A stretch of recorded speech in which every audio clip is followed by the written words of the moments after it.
lot of the dogs. Okay, we're live though, Candace. Okay, well, excuse my dogs. Hey, we'd like to welcome everybody, and special welcome to Tori from K9TF and to Kevin from Georgia K9 Idaho Division. We want to bring some awareness to canines and what they are capable and not capable of. There is a lot of controversy in this subject.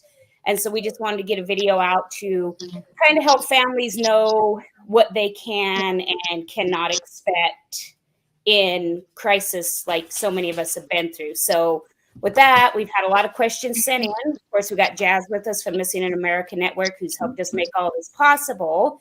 So let's roll through some of these questions, guys. And you guys run the show. So we'll start right from the top, Tori, where one of the big ones we kept getting is the World War II bones.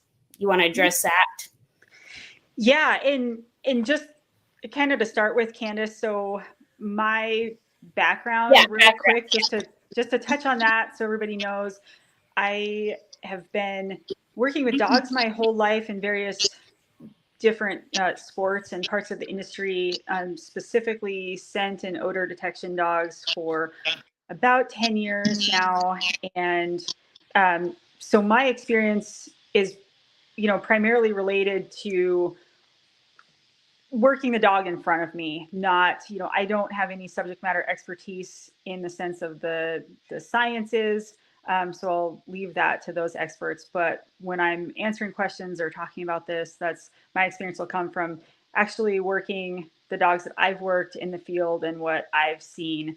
And so to kind of go from there, and then currently I'm the founder of Canine Task Force. I do have 2 working canines currently. Canine Task Force specifically specializes in forensics, which I'm sure we'll get into a little bit about the difference between forensics and cadaver canines. So there's a lot of similarities, but a lot of differences. So that's a little bit about my background. Do you want to jump into Kevin's really quick, Candace, and then we can start with questions?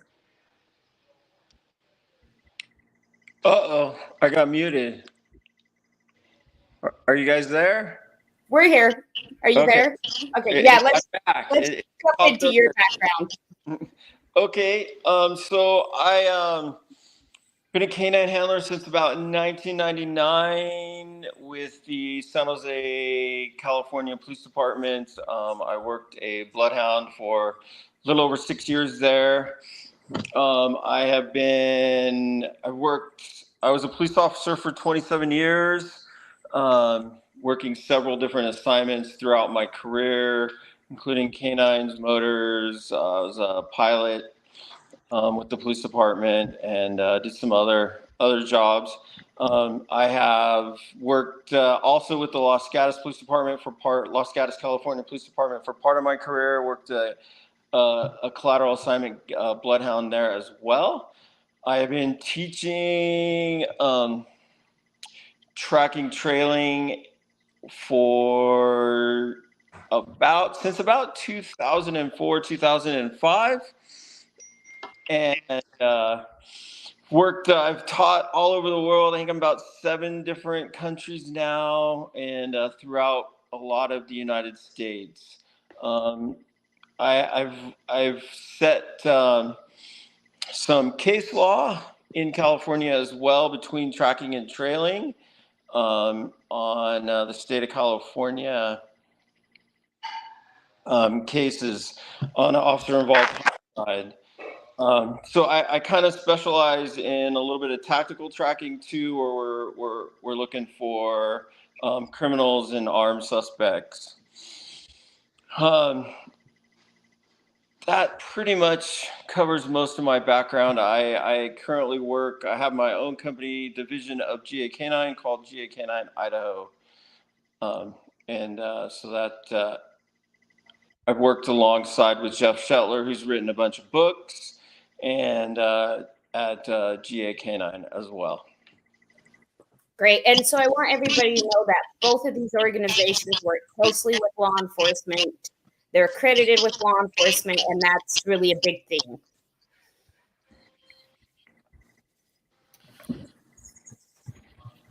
So yeah, you want to start with that first one, Tori? Yeah, absolutely. So, the first question that I saw, and you might want to rephrase it, Candace. I think it was, um, can dogs really smell bones from World War II? Is that the question? Yeah, and it came in over 7 times, so I just wanted Oh, to get, wow. yeah, Well, that's like a huge question. yeah, unfortunately, I really can't speak to that personally. I don't train for bones that old. We don't do any of that type of work at all. I do understand that there are handlers that do train for that.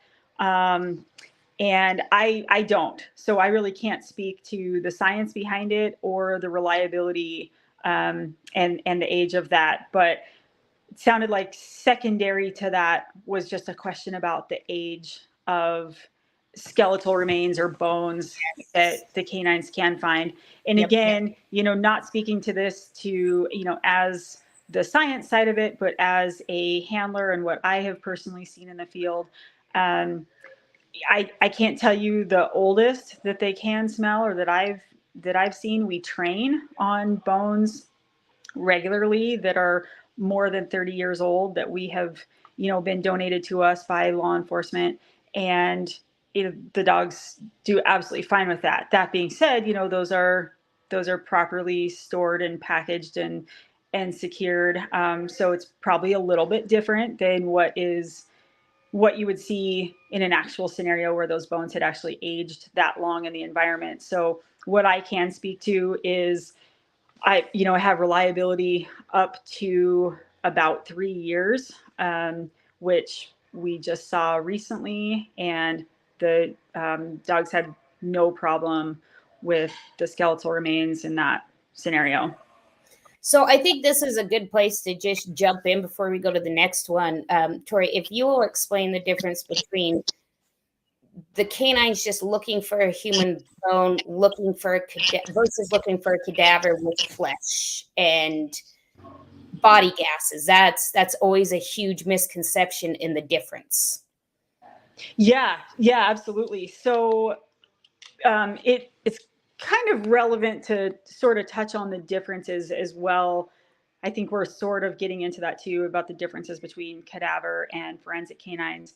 Basically, in the shortest way that I can explain it, cadaver dogs are, although they're commonly, both are kind of referred to as cadaver dogs, but really the difference is cadaver dogs are primarily looking for large or mostly intact remains of, a full body on the surface that has not been intentionally altered or concealed, whereas our forensic canines are looking for often much smaller pieces of human remains, usually that have been intentionally altered for concealment. So burned, buried, dismembered, laced with other scent to try to throw off the dogs or otherwise conceal.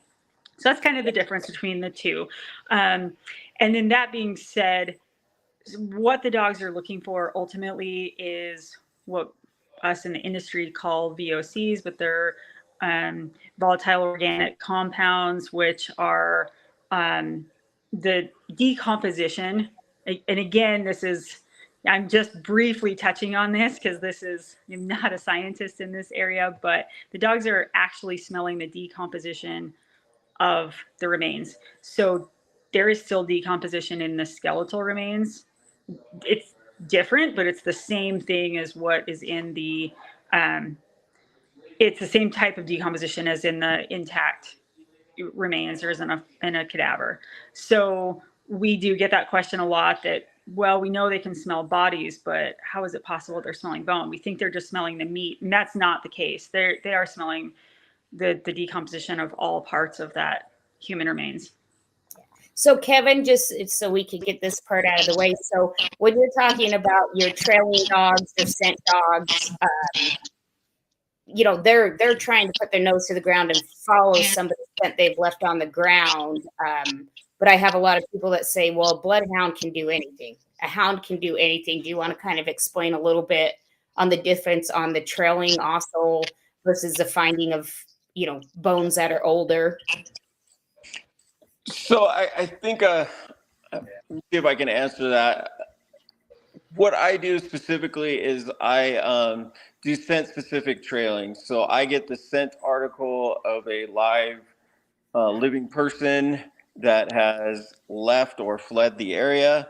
And I prefer to get as uncontaminated scent article as I can.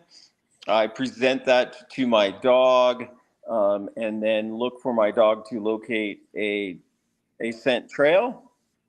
And then my dog is trained to follow that trail, to hopefully locate the person we are looking for, and then provide a trained response that this is the person we're looking for. So it's not just looking for any human. Right. It's scent specific, looking for that person. I guess where your question kind of where the two could intermingle is if they were living and then expired at the end of the trail. My dog could find, that because they left a living trail to get to the person. Correct. Okay, so we'll go to the next question. You want to discuss the capability of underwater detection, Tori? Sure. Yeah. So again, speaking only to what I have the experience in, although I know that there is a lot more capabilities out there, I have recent experience with the dog's reliability to detect human remains or a cadaver under about 15 feet of water and debris. That does not mean that the dog is underwater. I get that question a lot. How does the dog smell while they're underwater? They're not. The dog is on top of the water or on the shoreline, or in a boat, and they are smelling or sniffing for that decomposition odor that's coming up through the water. Again, I know that there are situations or cases where dogs have been able to detect bodies that were much deeper than that. But what I kind of am speaking to is the reliability that I've seen with my dog, and it is pretty impressive. And that was in a river, so both in a river or moving water, that just really takes, it requires the handler to know more about the water currents, temperatures, airflow, to work the differences there. But yeah, it's pretty impressive what they're capable of. Okay, so Kevin, this one is for you. So how long can your tracking trailing dogs follow a scent is the first part of it. So that's a very involved question. I'll take it a little bit deeper, instead of just giving you a simple answer. But it really can a tracking dog is the way I saw it. But anyway, the fitness of the dog and the handler come into play. But the easy answer is miles. And then that kind of dwells into if the scent is there, my dog can follow it. There's a lot of environmental conditions that can enter and disrupt the scent. The scent picture can change. If they hop into a car and take off, my dogs cannot follow scent coming from a car, and in a reliable fashion in any way, shape, or form.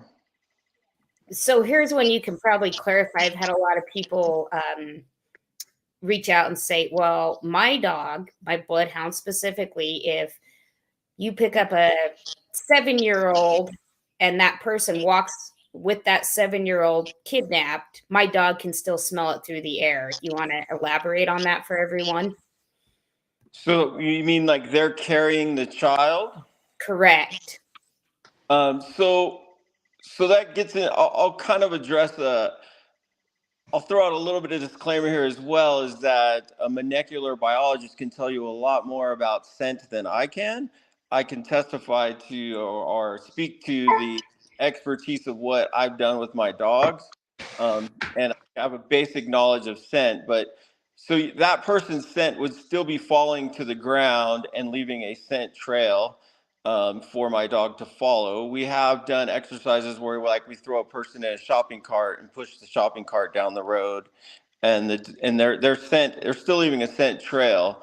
So you're kind of addressing with that question a little bit between tracking and trailing, where tracking involves ground disturbance, and obviously if you're being carried or in a cart, you're not going to be leaving ground disturbance, which would be tracking, and you could visually track somebody.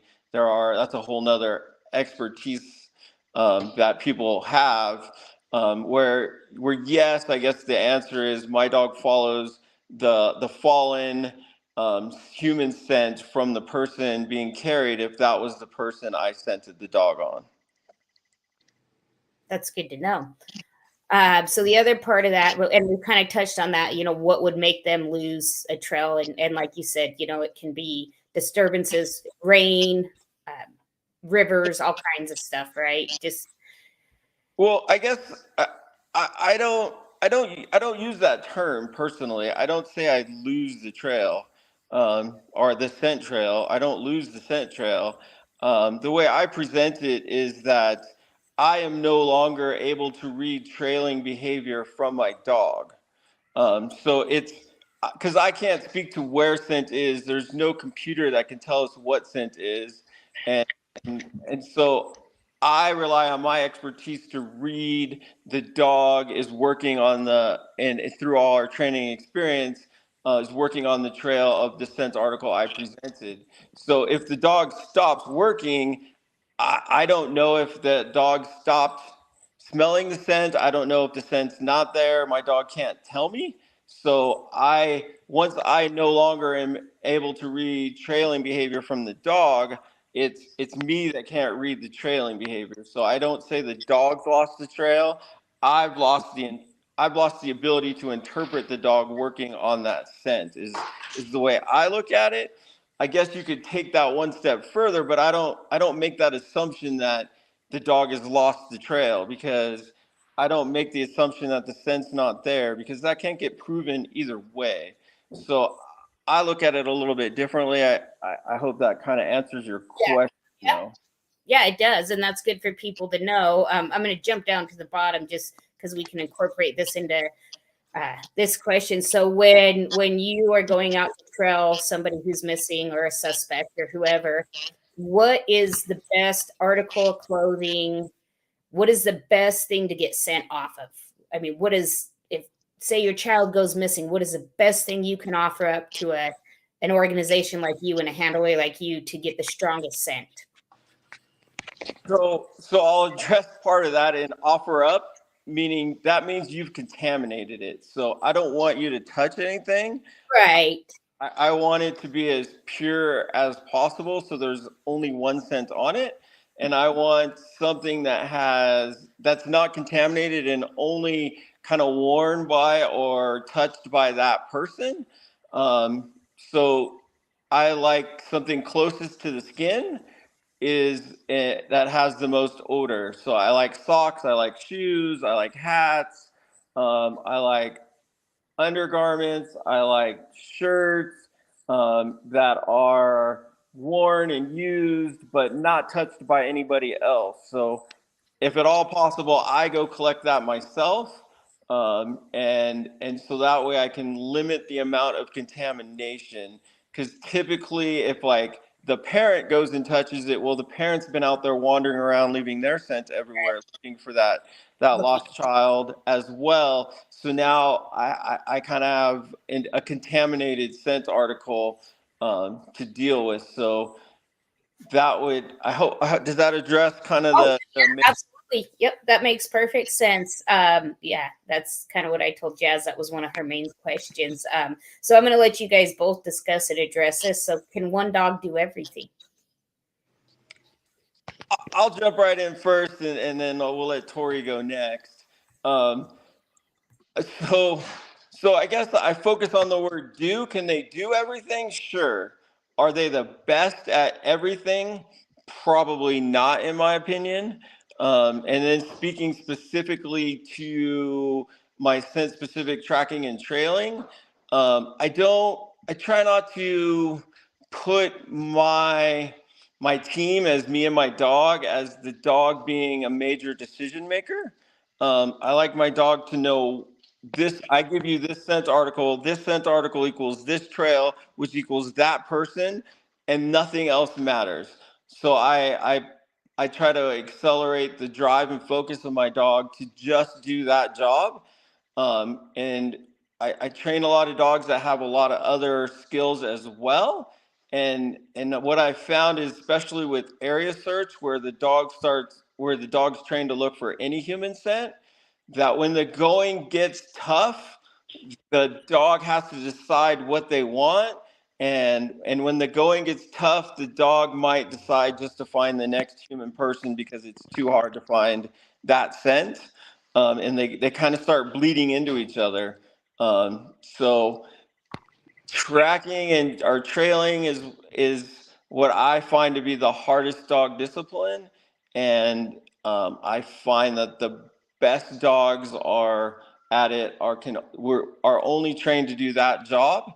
Um, and that makes it a little bit easier. But yes, it can be done. Yes, they can do it.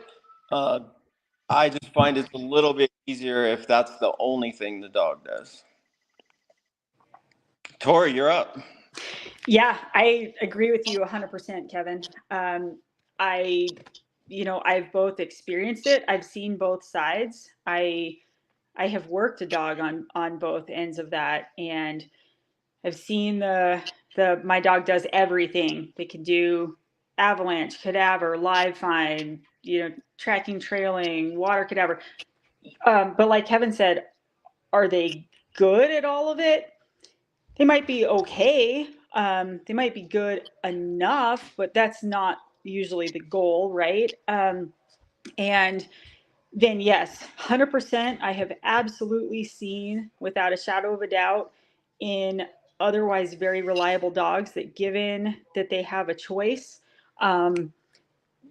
just like Kevin said, when the going gets tough, they will often resort to whatever they can find in their repertoire of training, even if that isn't what you gave them the command for or what you intended on them finding.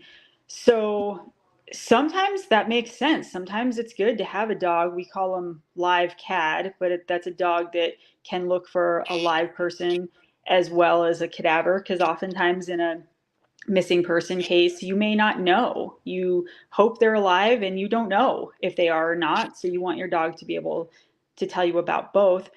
That makes sense. It does not, however, make sense in either best practices or in the court or real life situations to have a dog trying to detect very small, finite amounts of odor, as well as have them, for example, be live find trained so that they are also able to find live human scent, because they can be really conflicted, and that can open up a can of worms in court, as well as cause the handler to second guess. I see my dog having alert behavior. I don't really know if it's for forensics, for human remains that I'm asking him to find, or if it's from the scent article that's laying there. So in order to eliminate those possibilities and that error, having what we call a single discipline dog is absolutely ideal in most of the scenarios, with the exception of, maybe a general SAR unit that would want that dog that can find live and cadaver either in those cases. The other part that I'll touch on with that is the breed makes a big difference as well. And, so there are certainly, I guess the breed as well as the discipline you're asking them to do. I have not yet, I'm not saying they don't exist. I personally have not seen a dog that is capable of being a master at forensics that is also a master at cadaver. I can see one or the other. Cadaver requires a, high drive dog that will range big and far, can cover an extensive amount of ground for many, many, many, many, many miles a day, sometimes multiple days in a row, in adverse, conditions and terrain. Whereas, the forensics dog needs to be super methodical. They need to be a thinker. They need to have the ability to work extended periods of time on lead if need be, or close by in confined areas. Often, working things out, working small, what we call odor pools out. It's a very different discipline. And again, that's where, can they do both? Yeah. Have I seen them do well at both? Nope, not yet. Yeah, that's good information. So what is your ground depth? How deep can your dogs find a body in the ground? They're older. Yeah, that's a great question. We get that a lot. And the answer is, unfortunately, it depends. It depends on the soil. It depends on the age of how long that, body or, part of the human remains has been buried. It depends on the conditions that you're, sniffing that day. It depends on the training of your dog. And, the standards you've set, the standards that you train by, your consistency and proficiency and recency. So that's really difficult to say.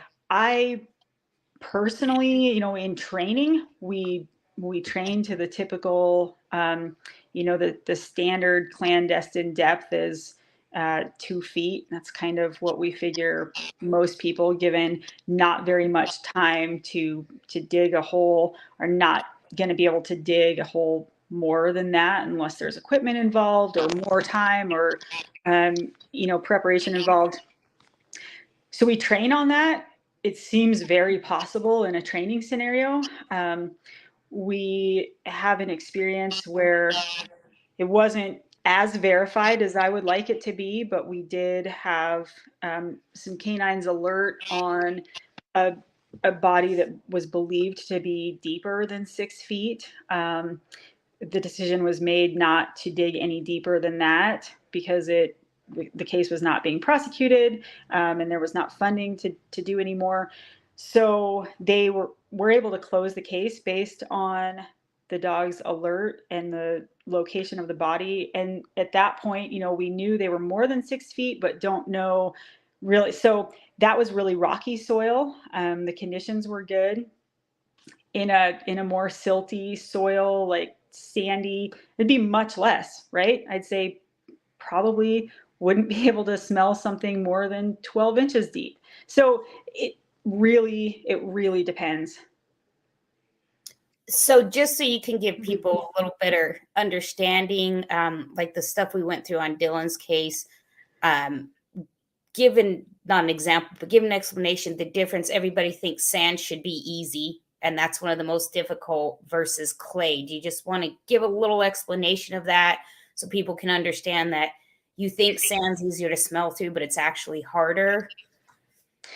Yeah, it all has to do with the airflow and the ability for there to be any transfer of that, decomposition or again, what I said, the VOCs to make it to the surface in order for the dogs to be able to detect that odor. So anytime that you have a barrier that is ice or something that is not porous and airy, it's going to be more difficult for the dogs. So yeah, clay is difficult. Wet sand is, in my opinion, terrible. I see dogs struggle a lot with in training with things buried not very deep, but in wet sand, that's tough. Silt, any of the very, very fine sand like you would see kind of in the Bonneville Salt Flat area or around there, that's also really tough because it's so compacted and fine. There's just not a lot of airflow, whereas we see a completely different result where the ground is pretty rocky and porous. I find that cement is actually much more porous than clay or sand in terms of the ability for the dogs to detect odor through it. Yep. And a lot of people don't realize that. So it's good to know. So I'm going to let you guys both jump in on this. I got this one like 5 times over Messenger. Are they mean? Everybody thinks Fury looks mean, Tori. Are they mean? I mean, no, because you look at service dogs and you look at working dogs, and people are like, leave them be. You know, they're on a job. You leave them be, but I think they get out of that they're aggressively mean. So you guys want to touch on how loving your dogs are? Because I've been around your. I guess I'll start, and then Kevin, you can take it from there. You know, the dogs go through an extensive amount of temperament and obedience training. The breed in and of itself is, you know, when people see a pointy-eared dog, what I call, you know, pointy-eared German Shepherds or Belgian Malinois or Dutch Shepherds, you know, they think of military or police, right? Most people do. And when they think about that, you know, oftentimes the first thought is, oh my gosh, the dog bites people. It must be mean. Even the dogs that do apprehension, you know, and do that bite work, they're not mean to them. That's a game. And I guess, Kevin, you could probably touch on this better because you actually have experience with them in the law enforcement side. But in terms of Fury, he's actually a big cuddle bug. When we're working, I don't have people come up and pet or touch him or my other dog, Compass, who's a border collie and absolutely loves people and attention. Same thing. We're working. We're there to get a job done. And, you know, afterwards, yeah, I have certainly let her visit with family afterwards if they want to or need to. But usually before we start, we want that focus. But I'll let you jump in on that, Kevin. So yeah, they're not mean dogs. They're just dogs. They have, you know, extensive training.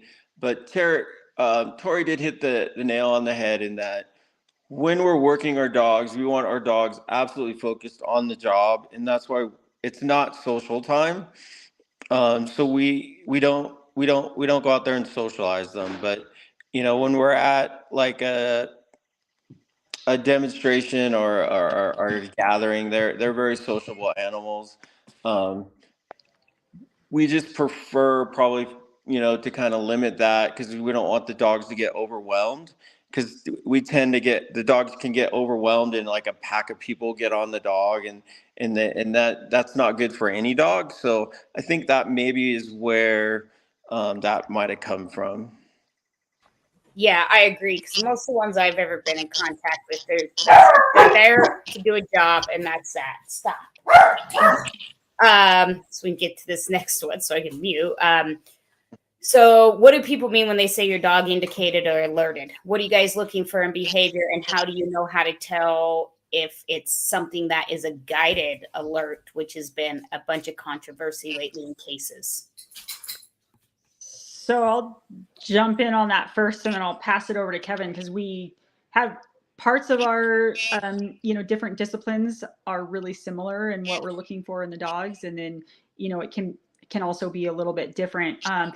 On the forensic side, you know, in any of the odor detection, there's an alert is a behavior that the dog does when they're in the presence of their target odor. So that target odor, in our case, is human remains. It can be anything. If you have a drug dog, the target odor is drugs. So that's what we call a target odor. There are about 26 different alert behaviors that the dog naturally does that are untrained, that they do when they're in the presence of their target odor.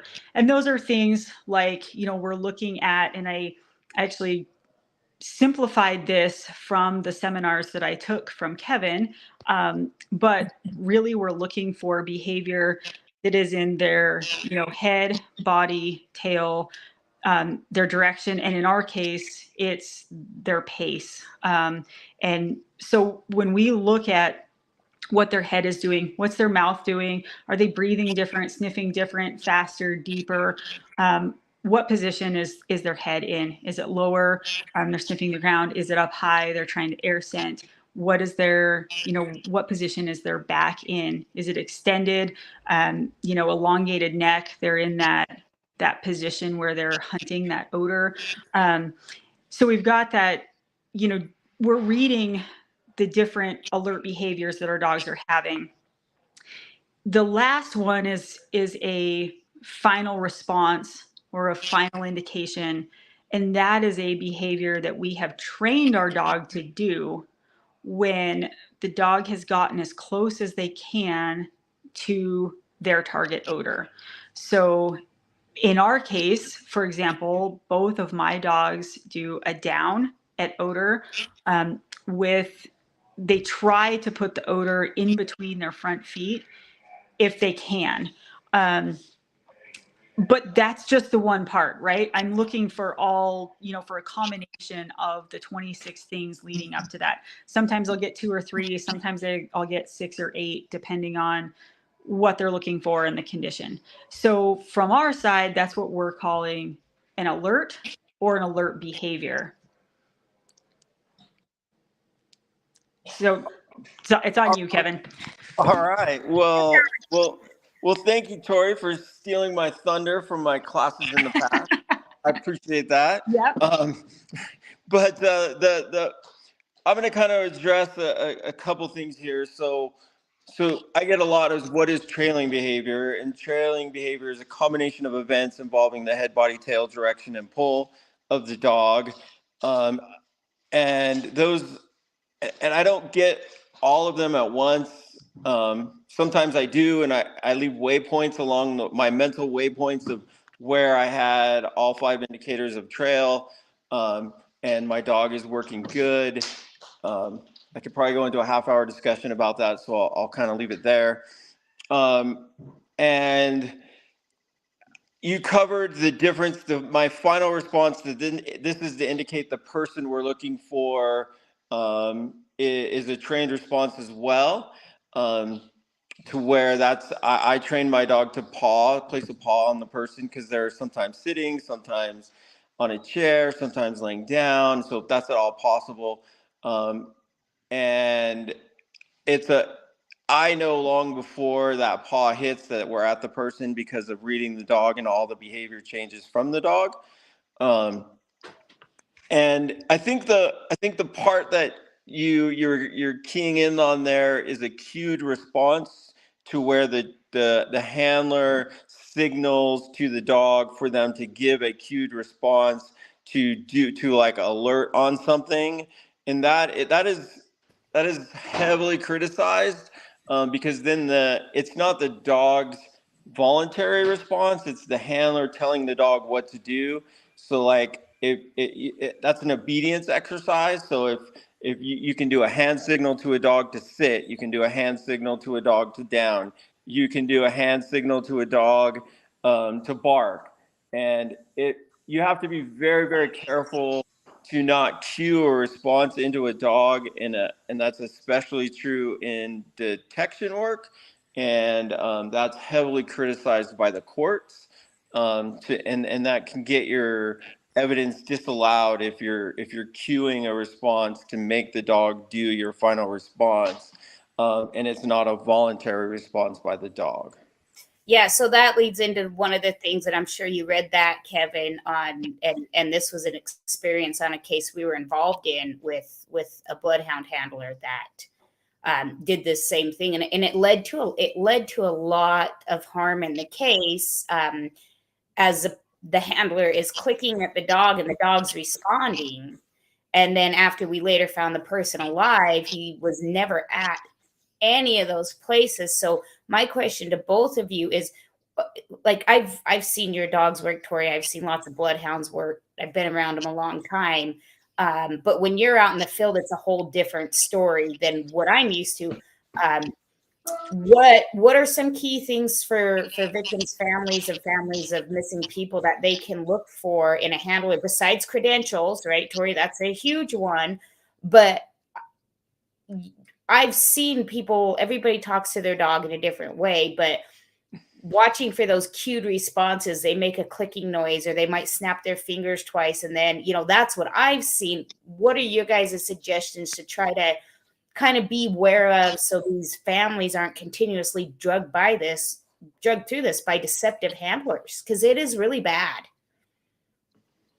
You got this, Kevin. You. I was gonna let you have that one. Take it. So I guess I'm going to take that into a little bit different direction, and hopefully I'll work my way into a specific answer for you. Um, I, I approach a case as first do no harm. I stole the phrase from the doctors, and I also approach my cases to I don't want the investigators to tell me anything that they have or that could possibly be. I want my dogs to evidence or my dog's trail to speak for itself. I want it to be its independent piece of evidence for that detective or investigator to kind of evaluate what the dog did versus what other evidence he has.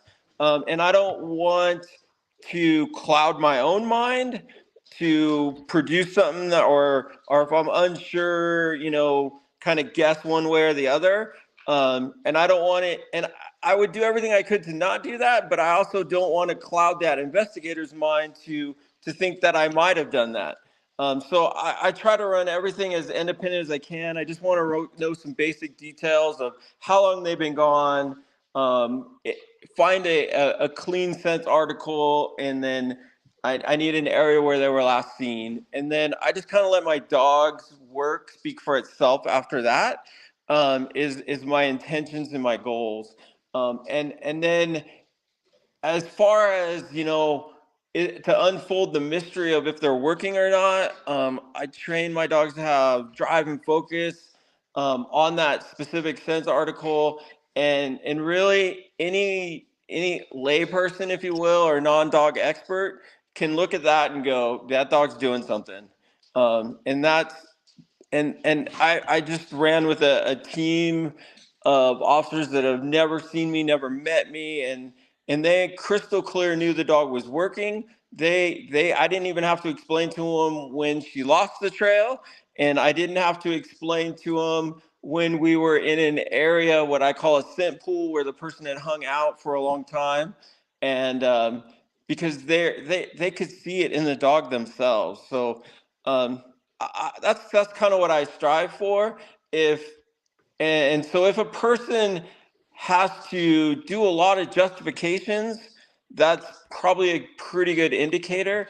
And if they're and I really don't talk to my dogs. I train people not to talk to their dogs when they're working their dog, because you're subconsciously helping them if you are, or you're influencing the trail. And I want as little as human our influence into the trail as possible, is what I'm striving for. So I guess I hope that answers the question.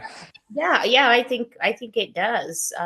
So like I said, we try to keep everything short. So I'm gonna cruise through these last couple and we can always revisit. So what's the best breed for what you guys do? Everybody wants to know what it is the best breed. Is there one? So I'll take a first stab at it, and then I'm going to leave you the leftovers this time, Tori. Okay. So the best breed is the breed that you work with the best. I mean, all breeds have their own personality, and it can be, what detection dogs are really looking for is a dog that has intense focus for a toy. Typically is what I see, to where if you can hold the meaning of life, meaning a ball, in your hand to that dog, and it will do anything for the meaning of life. So I guess it's not breed specific is what I'm looking for. I'm looking for a dog with drive and focus. I guess the science behind it, if you will, is I think it, again, I'm diving into something that a doctor might dispute, but as far as I'm aware, the bloodhound has the most olfactory of any dogs. They have, I kind of look at case law going back like 100 years. And so I'm partial to a bloodhound. It's not the best breed for everything. They can be a little stubborn, and independent, and all they do is follow their nose. And that's what I'm looking for. My job is to get that stubbornness applied to the scent that I want. And once I get that, I use that stubbornness to my advantage.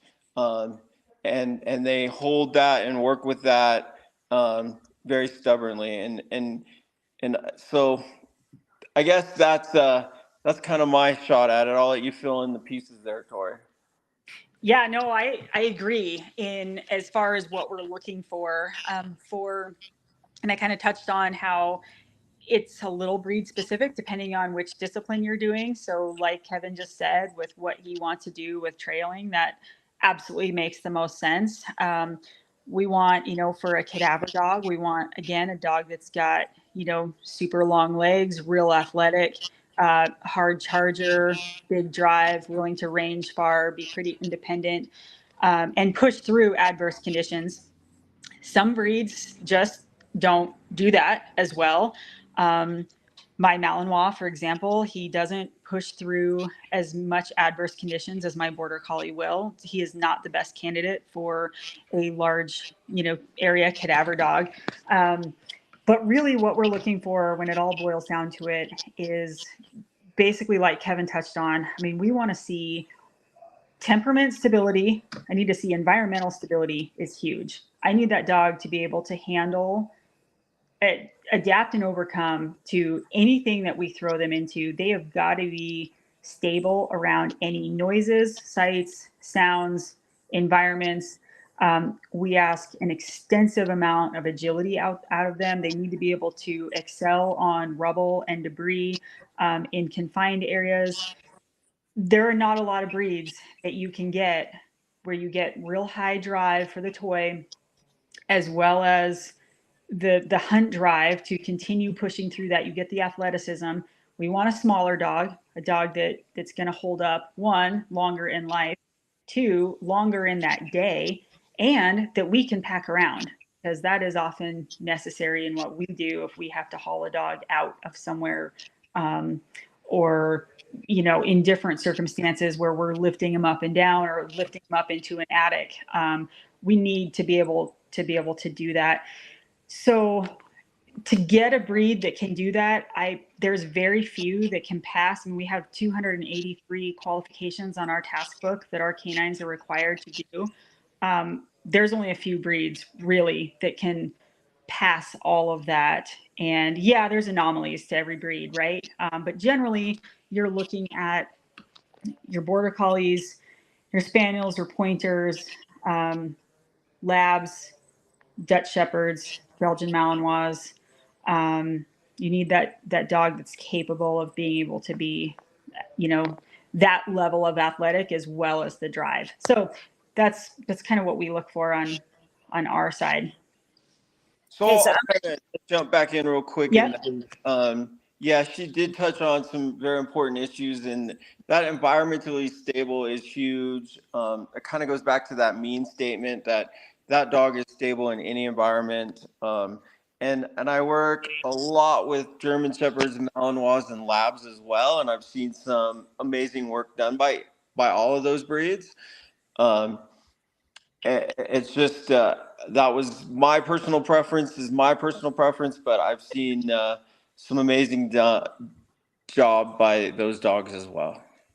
So we're gonna skip because this ties in. So can anybody train them? We have all these people who say, I'm just gonna go get a cadaver dog. I'm just gonna go get a blood. Like, talk a little bit about your guys' training credentials and what you actually go through to train a dog into what they need to be, because it's not as simple as people think.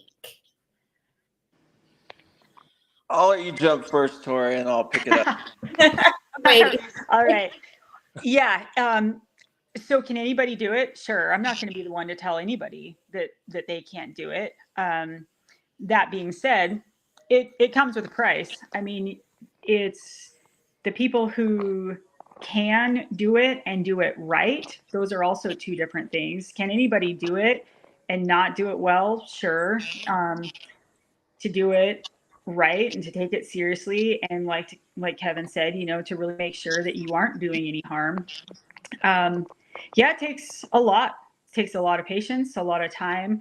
We have, I kind of mentioned, I mean, just what the handlers have to teach the canines. We've got 283 separate skills and qualifications that the handler has to be able to get through with that dog.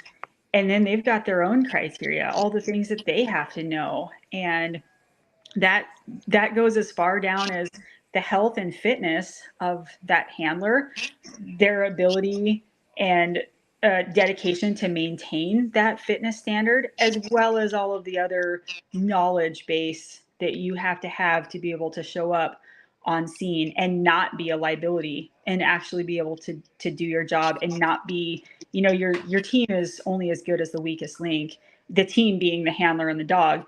That better not be you, right? It also better not be your dog. You try to both make yourselves the best that you both can absolutely be. So yeah, the time is extensive. There's a pretty significant cost involved, and which just requires some dedication in and of itself.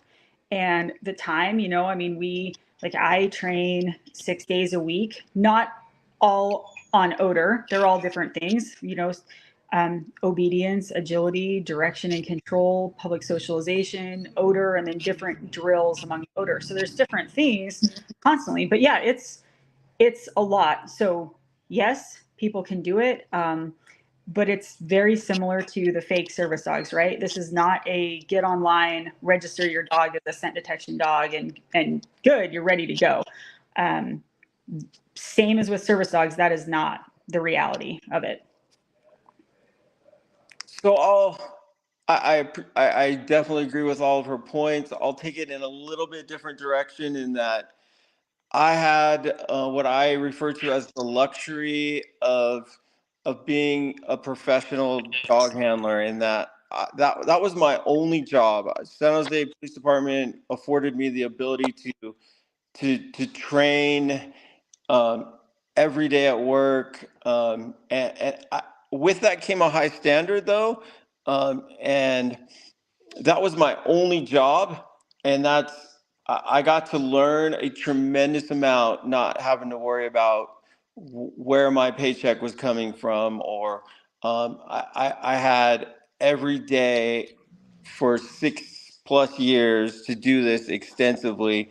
So I go, can anybody play football? Yes.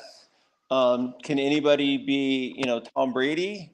Probably not. I take it in that direction. I had that luxury that came with a tremendous price on pressure. And I think to be a dog handler at a high level, you have to be able to understand and how to deal with that pressure. Because when you're under the microscope, and you're going to have a lot of pressure put on you, and how people deal with pressure, that comes out really quickly. And so that I give you that aspect as well. And then I did a lot of criminal work. So I like to say I train people to the highest standard possible, which is what our legal system is based off of. And that at the end of the day, there is a professional, educated attorney that is paid to dissect my entire training history, to lead to the qualifications, to if that evidence is even going to be admitted before a jury. And then on top of that, everything that I do, how I document it, is going to be criticized and examined to see and attempt to poke holes in it. So I guess I like to say I train people to that level. Where they want to fall is up to them, and not everybody I train will have that standard to live up to. But all of my practices and training is based on my experience being in that situation. So we're going to jump off course for just a second, guys. So we had a question come in just now from Missing in USA.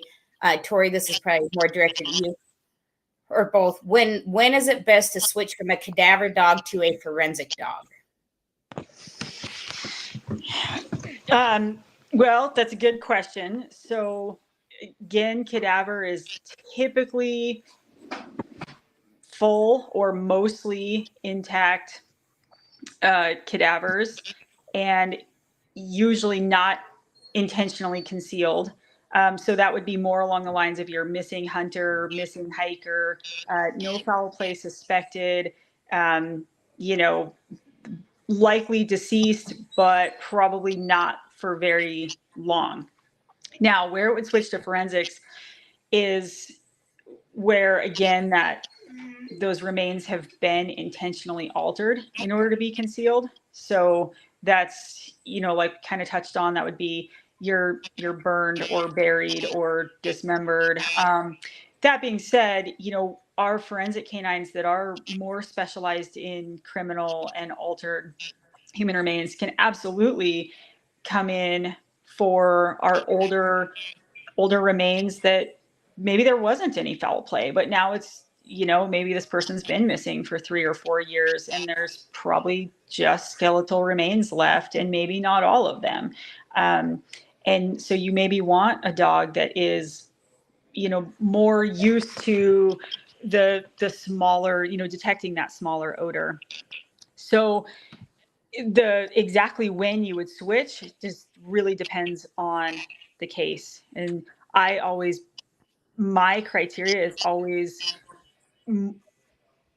it would matter more whether it's criminal or not, because we want to make sure, like Kevin just said, that we never deploy a dog that is going to be in a situation that can't stand up in court if that ends up being prosecuted. So the first and foremost importance to us is that we make sure that we maintain the integrity of that case and don't compromise that for the investigators and the family. And then after that, then it would depend on, once we've established that, then at that point, it would just depend on the conditions of the area, what condition, how long that person has been missing, what condition we expect them to be in, and what the dog is looking for. Okay. So we just got a couple left. You guys want to touch on burned remains, Tori? What's the capability of the canines on that? Yeah, absolutely. So it's possible. I've seen it happen. We've seen, I've personally seen reliability with our canines on the unit with burned remains. Remains that had been burned with accelerant that had been exposed to a natural environment for extended periods of time. And by extended periods, I mean, you know, a year or less. And we train on that. We train on both burned remains that are, you know, intentionally by, you know, an accelerant, and different types of accelerant, you know, because some of them can be an accident if it's a, you know, fire in a house or whatever. So yes, so they do have that training and reliability in the field on burned remains. Okay, so this is the last one, and this is for you, Kevin.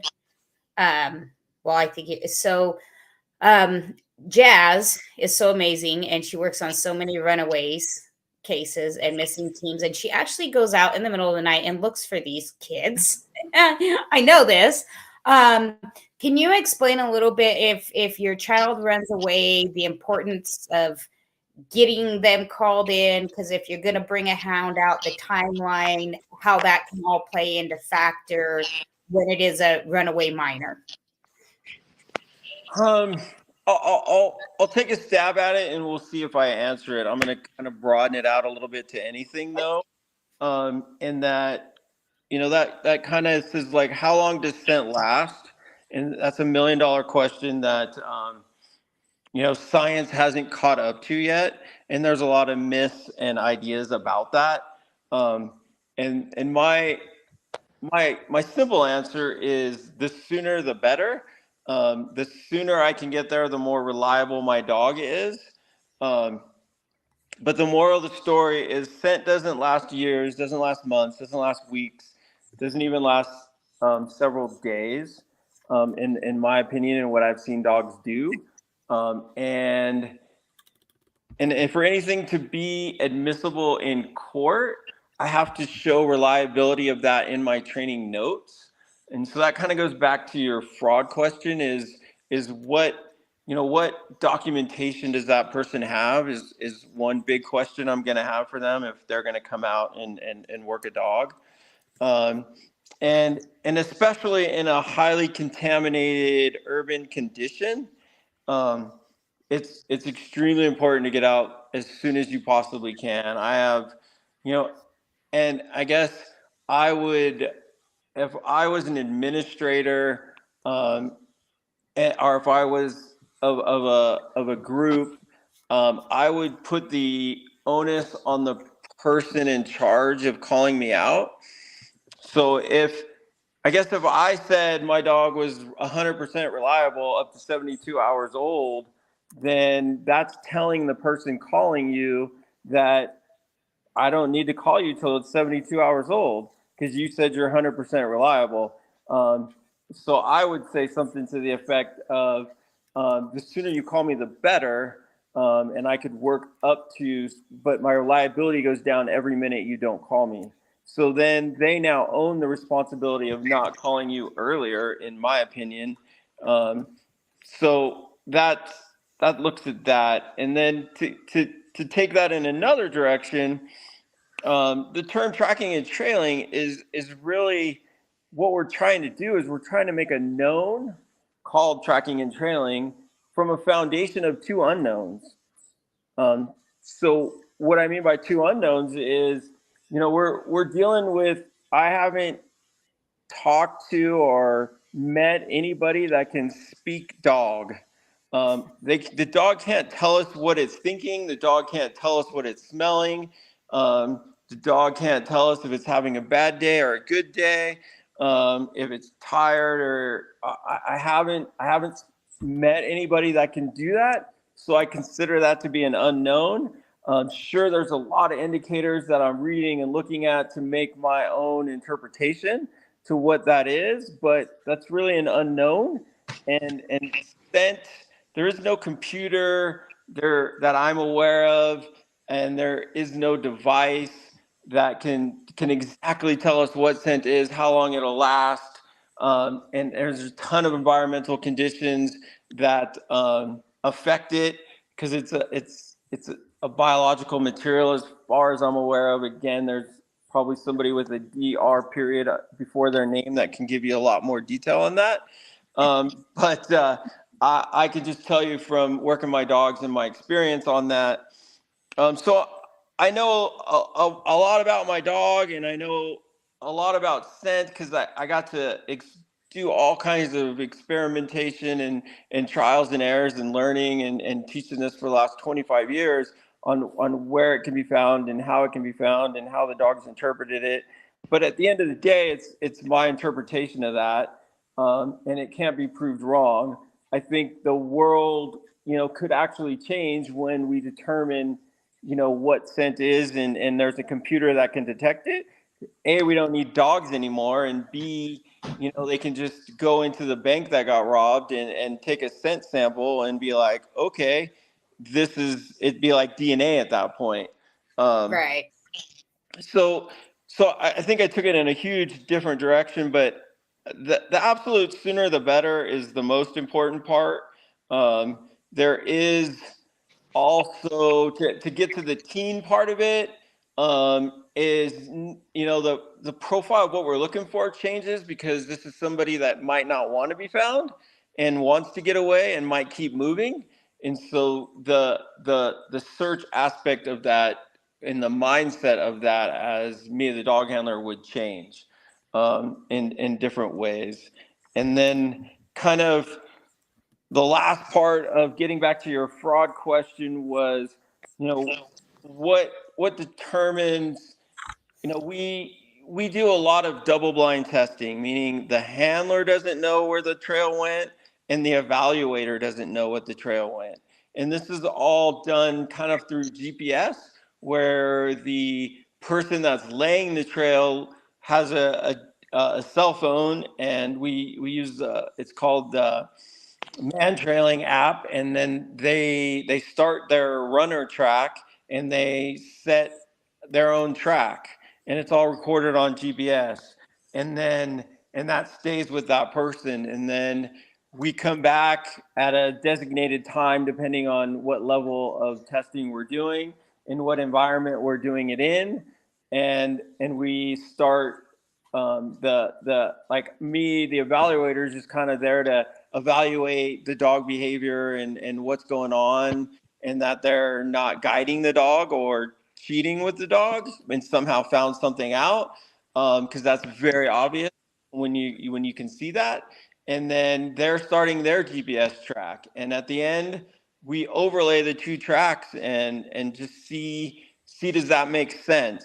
And that's what we use to pass and fail different our evaluations, because we find that when the evaluator knows the track, they subconsciously help the dog handler, because everybody wants to succeed, and so we take that option away.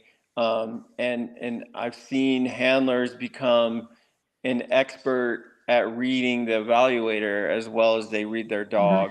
And then they're focused on the evaluator more than their dog sometimes.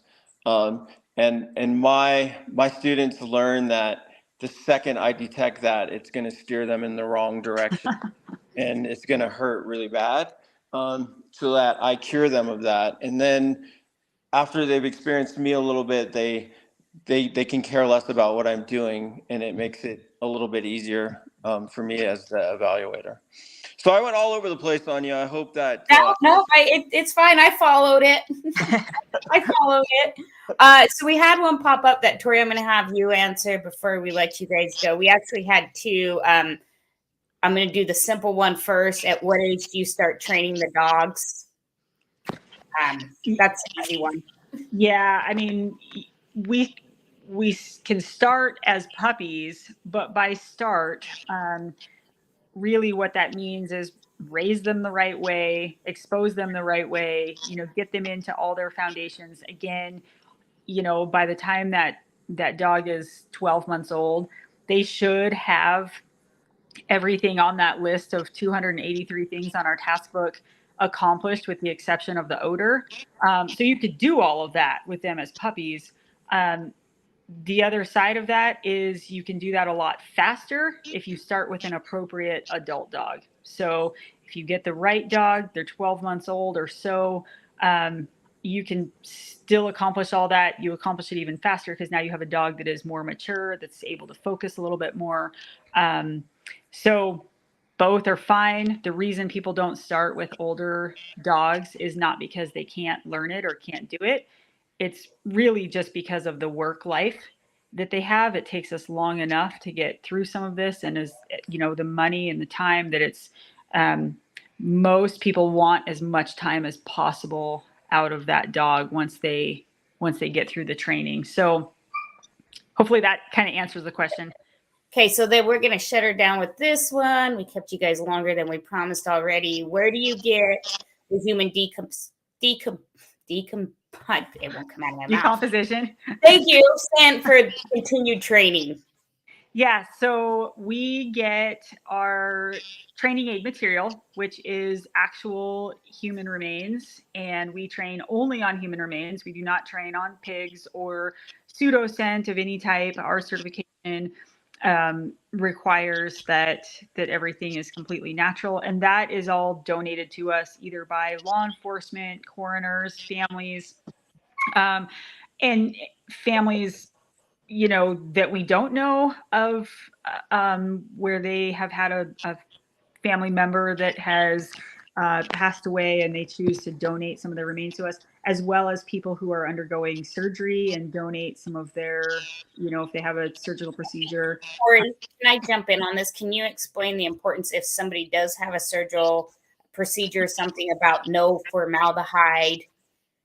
Yeah, absolutely. So when something is during, in a surgery, if you know that you're having a surgery, and if you can consult with the doctor ahead of time and let them know that you would like to donate, that the amputation or your, the hip in a hip surgery or whatever to a canine team, It's critical that not be put in formalin, which is a type of formaldehyde, because that changes the scent picture for the dogs. And so sometimes they have to check, they have to put it in formalin in order to do some bone testing to test for various bone diseases and whatnot. But if you're getting a double hip surgery and they've already tested the one, you can often ask that they not put the second one in the formalin. Or if you're young or you have an athletic injury, they don't usually test younger folks for, bone diseases. So oftentimes you can just say, hey, I'd like to donate this. I need to make sure it does not be put in formalin in the lab. And usually they're fine with that. The other caveat to that is for all the folks that they're listening, it is a great service that you can provide, a great way to help if you do know someone or have a surgery that you can donate. The only caveat is do your research and make sure you donate to a credible team. They should be able to produce their standards of inventory, packaging, handling, all of that. There are best practices for all of that.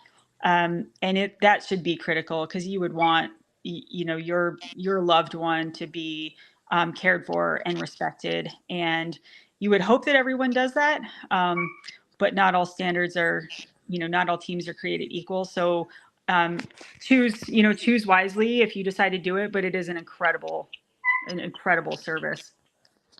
So I'll jump in real quick and throw one more caveat there, in that check your state law as well for whatever state you're living in, and I don't know them all for every state, but I think there are some there for having human remains and donating them. As far as Absolutely. And then as far as if you really want to kind of work and understand a trailing dog, is all the volunteers that can come help trailing dog train. It's really, really simple thing to do. You got the app. You set the trail for what that handler is looking to do, and it just takes your time and the ability to go lay a trail, and you really get to kind of learn and see and experience it.